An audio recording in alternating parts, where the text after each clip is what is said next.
1960ko udaberrian jaioa da Fermin Muguruza. Eta euskal musika ere, ordura arte nagusiki kantautoren jardunean ardaztua, udaberritu egin zuen.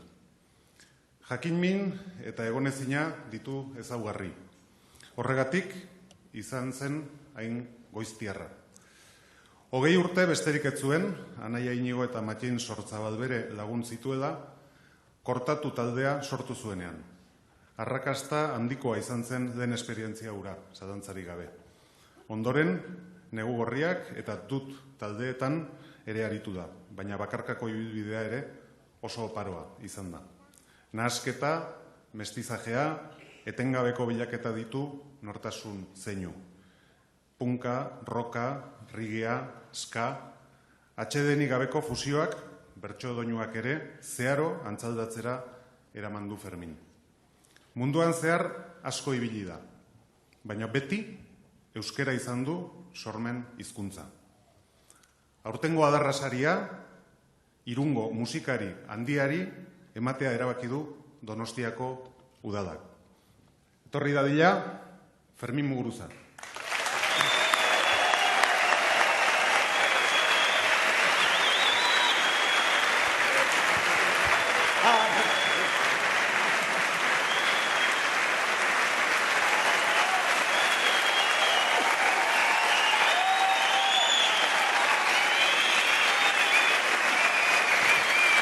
Arratsaldeon, eskerrik asko.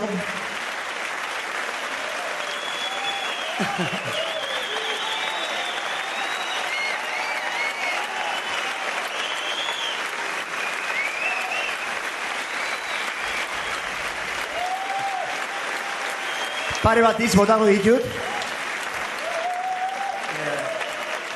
Bueno, henik eta ben, ondo dago baita ere horrela jasotzea. Hasi behar nuen diskurso beste era batean, oso motxo izango denez, baina gero, aukera izango dualako hitz egiteko kantuen artean, baina, bueno, sekulako da horrela jasotzea, musikaren azkeneko sari eman zidatenean izuzen ere beste jarrera mota egin zidatelako Madrilen, beraz, 15 urte eta gero, horrela jasotzea, txaloekin, benetan, eskergarria, bihotzen eskertzen izan.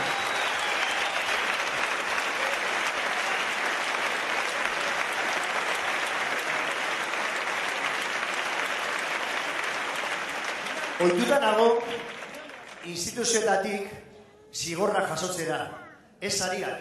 Beraz, deitu zidatenean esateko Donostiko udalak ematen zi, ala adarra saria, benetan ea adar jotxe bat zen, pentsatu nuen, edo zer, ez? Gero, kontestuan jarri zidaten, esan zidaten ibilbideari saria zela, eta baita ere aurritikan nori eman zioten. Eta esan zidatenean beraz, bai Mikel Aguari, bai Rupert Dorekari, Benito Letxundi eman zietela, segituen esan nuen, onartu behar nuena. Hori eta gero, pentsatu nuen, ibilbidearen saria baita ere sekulakoa zela.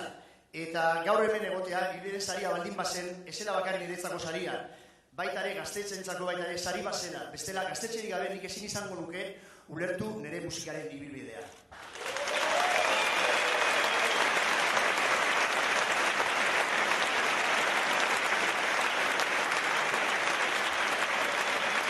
Hori esan da, eta alkate jaunaren presentzia hemen dagoela goratu nahi diot, nire azkeneko kontzertu hemen Donostin Kortxineako teiatuan izan zera, defendatzeko gune hartu zera.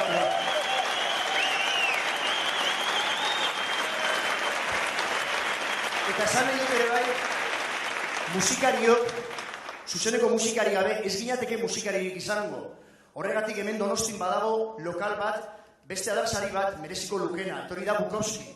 Horregatik, benetan, esan diatenen arriskupean dagoela, mesedez, zaindu Bukowski, hori delako kurba daukaguna Donostin. Beraz, Bukowski hiri baita ere eskainita. Apo Bukowski. Eta, jala bakarrik bukatzeko, esan behar dut, badakizu ez, kantatzen duen herri bat ez da inoizilko, dantzatzen duen herri bat ere ez duela inoizilko, Jon Baiari ere eskerrak hemendik handabiela, Gol herria!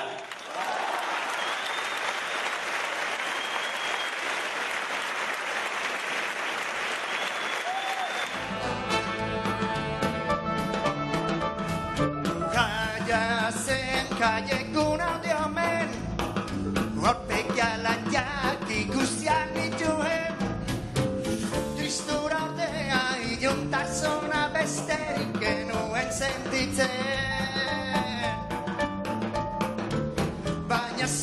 barneko arme